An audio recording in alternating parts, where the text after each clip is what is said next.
पंजाब की सभी 117 विधानसभा सीटों के साथ साथ उत्तर प्रदेश विधानसभा चुनाव का तीसरा चरण, जहां पर 59 सीटों पर मतदान हो रहा है। पंजाब के पूर्व मुख्यमंत्री कैप्टन अमरिंदर सिंह ने अपना वोट डालने के बाद अरविंद केजरीवाल पर निशाना साधा है। कहा है कि खालिस्तान समर्थकों का समर्थन अरविंद केजरीवाल के साथ है, यानी कि खालिस्तान और अलगाववाद का मुद्दा एक बार फिर से वोटिंग वाले दिन भी चर्चा में है और एक बार फिर से इसे चर्चा में लेकर आ गए हैं कैप्टन अमरिंदर सिंह।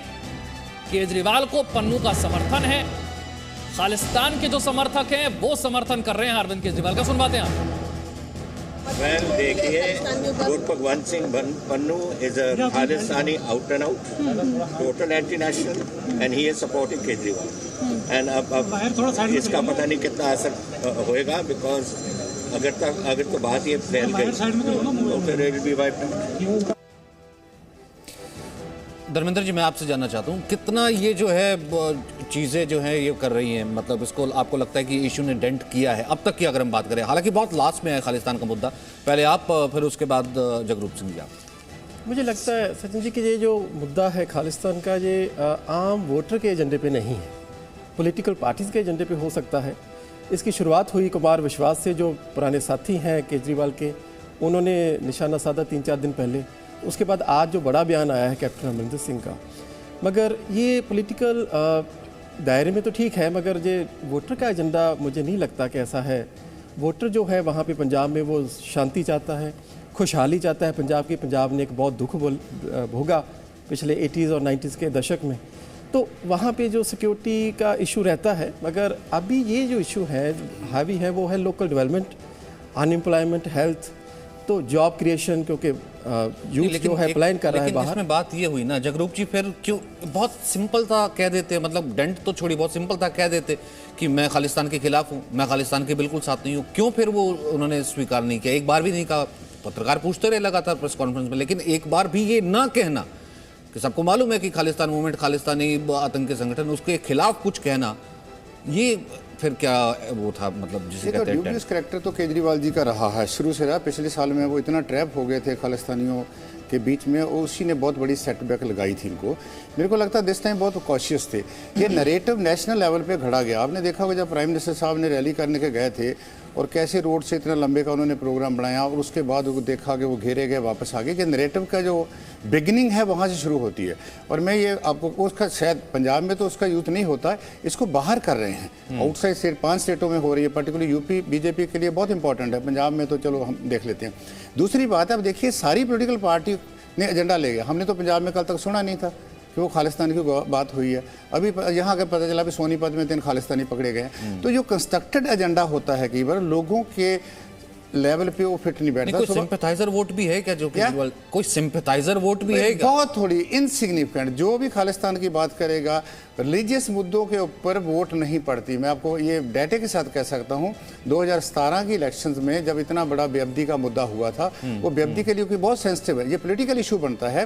जब वोट की ट्रांसलेशन होती है तो कहीं नहीं आता। तो ये जो खालिस्तान वाला, सुबह हम देख रहे थे मोहाली में भी लोग एजेंडे की बात कर रहे हैं, अनएम्प्लॉयमेंट की बात कर रहे हैं, बच्चों के भूख की बात कर रहे हैं, करप्शन की बात कर रहे हैं, रेत माफिया की बात कर रहे हैं। उनका एजेंडा इकोनॉमिक, सोशल, जहाँ पॉलिटिकल करप्शन का है, जहाँ उनका एजेंडा ये है कि जो पॉलिटिकल पार्टीज़ हैं, खास करके ट्रेडिशनल। अब अमरिंदर सिंह जी बात कर रहे हैं इस बात की, वो कहाँ बैठे हुए थे इस समय में? वो 4.5 साल वहाँ बैठे रहे, अब उनको भी चेता आ गया। वो वही बोली बोल रहे हैं जो उनके आका बोल रहे हैं, मतलब जो बीजेपी वाली बोल रहे हैं। तो मेरे को लगता है कि सभी पार्टियां, खास करके बीजेपी और ये पार्टी, अकाली दल ये बात बहुत कम बोलेगा। अब देखिए अगर अकाली दल ये खालिस्तान का नाम लेगा तो जो थोड़ी बहुत ही उनकी सपोर्ट बेस और कम होगी उस तरीके से। तो मेरे को लगता है कि ये कोई मुद्दा नहीं है और ये मुद्दा कहीं भी लोगों के वोटिंग बिहेवियर के ऊपर असर नहीं करने जा रहा। तो फिर क्या इलेक्शन फटीग है? जिस तरीके से हमने देखा है कि पंजाब की पॉलिटिक्स में जो उथल पुथल पिछले कम से कम 1-1.25 साल से चल रही है, बॉर्डर स्टेट है, तमाम इशू है, फिलहाल जिस तरीके से वोटिंग टर्नआउट सामने आ रहा है उसको लेकर के क्या वोटिंग फटीग है? लोग वोट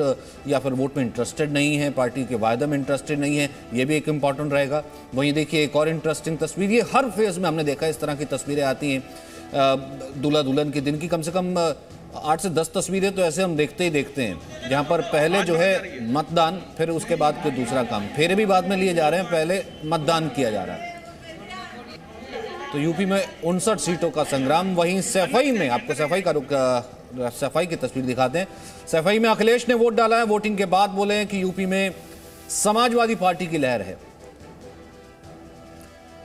तो पहली बार हम ये कह सकते हैं 2017 के बाद एक बार फिर से पूरा परिवार नजर आया। शिवपाल यादव भी मौजूद थे, अखिलेश यादव, रामगोपाल यादव, तेज प्रताप यादव। तो शिवपाल के अलग चुनाव लड़ने के बाद, शिवपाल के अलग पार्टी बनाने के बाद एक बार फिर से अब परिवार इकट्ठा नजर आ रहा है। आज पूरा परिवार, अब अगर कहा जाए चुनावी भाषा में या फिर राजनीतिक भाषा में तो शायद अतिशयोक्ति नहीं होगा कि समाजवादी पार्टी के गढ़ सैफई में इस वक्त ये परिवार नजर आ रहा है। तो कुल मिलाकर के चाचा भतीजे को आगे रख रहे हैं, भतीजा चाचा को आगे रख रहा है कि कोई बड़ी बात नहीं, जसवंत नगर ही आगे यहाँ से निकल जाए। लेकिन संजीव जी, तीसरा दौर दोनों ही पार्टियों के लिए बहुत ज़्यादा इंपॉर्टेंट है। यहाँ पर कहीं ना कहीं समाजवादी पार्टी को न केवल अच्छा करना है, गढ़ बचाना है। भारतीय जनता पार्टी ने पिछली बार अच्छा किया था और अच्छा करना पड़ेगा। यहाँ पर क्या सारी लड़ाई ही गैर यादव वोटों की? नहीं, दरअसल ये कई बार जब हम कुछ एक राय बनाने लगते हैं तो संकट आता है। आप देखिए इस पूरी लड़ाई के पीछे क्या है। ये वो जो ना जादू करता है, कोई मदारी वाला सिस्टम चल रहा है। 2 दिन पहले अचानक योगी आदित्यनाथ एक बयान देते हैं कि अच्छा देखा चाचा की क्या दशा हो गई। वो शिवपाल के लिए कहते हैं कि वो कैसे बैठा था, वो बेचारा डंडे पे बैठा था, वो बेचारा हत्थे पे बैठा था।